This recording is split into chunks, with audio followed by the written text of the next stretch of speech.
ഒരു നഗരം നിശബ്ദമായി ശ്വാസമെടുക്കുന്നു. തണുത്ത ഡിസംബർ കാറ്റ് പഴയ കല്ലുമതിലുകളിലൂടെ ഒഴുകുമ്പോൾ എഡിൻബറോ നഗരം പതിയെ ഉണരുകയാണ്. ഇതൊരു സാധാരണ ദിവസമല്ല. ഓർമ്മകളും വിശ്വാസങ്ങളും തീയും ഒന്നിക്കുന്ന ഒരു പ്രത്യേക രാത്രിക്ക് വേണ്ടിയുള്ള തയ്യാറെടുപ്പാണ്. എഡിൻബറോ കാസൽ ഒരു മലയുടെ മുകളിലിരുന്ന് ഇത് ഇപ്പോഴും ഈ നഗരത്തിന് കാവൽ നിൽക്കുന്നു. യുദ്ധങ്ങൾ കണ്ടിട്ടുണ്ട്, രാജാക്കന്മാരെ കണ്ടിട്ടുണ്ട്, വിജയവും പരാജയവും ഈ ചുമരിൽ എഴുതപ്പെട്ടിരിക്കുന്നു. ഈ തെരുവുകളിലൂടെ നടക്കുമ്പോൾ ചരിത്രം ഒരു അതിജീവനുള്ളതാണ്. പക്ഷെ എഡിൻബറോ പഴയതിൽ മാത്രം ഒതുങ്ങപ്പെട്ടൊരു നഗരമല്ല. തെരുവ് സംഗീതം, ചെറു കഫേകൾ, കലയും സ്വാതന്ത്ര്യവും നിറഞ്ഞ ജീവിതം. ഹാരി പോട്ടറിന്റെ ലോകം ഇവിടുത്തെ വഴികളും കെട്ടിടങ്ങളും കൽപ്പനയ്ക്ക് പോലും ജീവൻ കൊടുക്കുന്നു. ഒരു കാലത്ത് സ്കോട്ട്ലാൻഡിൽ ക്രിസ്മസ് ആഘോഷിക്കാൻ പാടില്ലായിരുന്നു. 16-ാം നൂറ്റാണ്ടിൽ പ്രൊട്ടസ്റ്റന്റ് റിഫർമേഷൻ കാലത്ത് സ്കോട്ടിഷ് ചർച്ച് ക്രിസ്മസ് ഒരു മനുഷ്യ സൃഷ്ടിച്ച ആഘോഷമാണെന്ന് പ്രഖ്യാപിച്ചു. അവർ വിശ്വസിച്ചു അത് ബൈബിളിൽ പറഞ്ഞിട്ടില്ല, അതുകൊണ്ട് അത് ആഘോഷമാക്കരുതെന്ന്.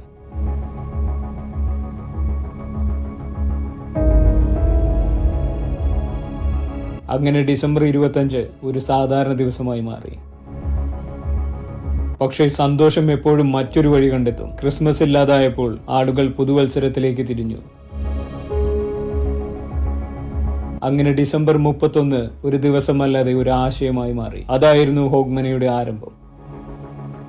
വൈക്കിംഗ് കാലത്ത് തീ വാക്കുകളേക്കാൾ ശക്തമായിരുന്നു. ഇരുട്ടിനെയും ഭയത്തെയും മാറ്റി നിർത്താനും പുതിയ തുടക്കത്തെ വരവേൽക്കാനും അവർ തീയെ ഉപയോഗിച്ചിരുന്നു. പുതുവത്സര രാത്രിയിൽ തീ കയ്യിൽ പിടിച്ചു നടക്കുന്നത് പഴയ വർഷത്തെ വിട്ടൊഴിയാനുള്ള ഒരു മാർഗമായിരുന്നു.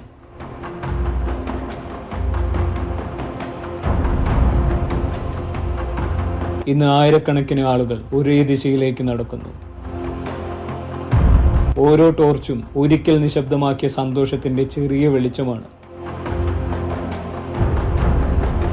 റോയൽ മൈൽ, 100 കണക്കിന് വർഷങ്ങൾ ഈ കഥ കണ്ട കല്ല് റോഡുകൾ, ഡ്രമ്മുകളുടെ താളത്തിൽ സമയം പതിയെ മങ്ങുന്നു. ഹോഗ്മനി ഒരു പാർട്ടിയല്ല, ഇത് തിരിച്ചു പിടിച്ച ഒരു ആഘോഷമാണ്. ഒരിക്കൽ നഷ്ടപ്പെട്ട ഒരുമയുടെ ഓർമ്മയാണ്. ക്രിസ്മസ് മടങ്ങി വന്നിട്ടും ഹോഗ്മനി ഇന്നും സ്കോട്ട്ലാൻഡിന്റെ ആത്മാവാണ്. ടോർച്ചുകൾ ഒന്നൊന്നായി അണയുന്നു. അപ്പോഴാണ് ആകാശം വെളിച്ചം നിറയ്ക്കുന്നത്. ശ്വാസം വിട്ട് ചിരികൾ, പുതിയ തുടക്കം.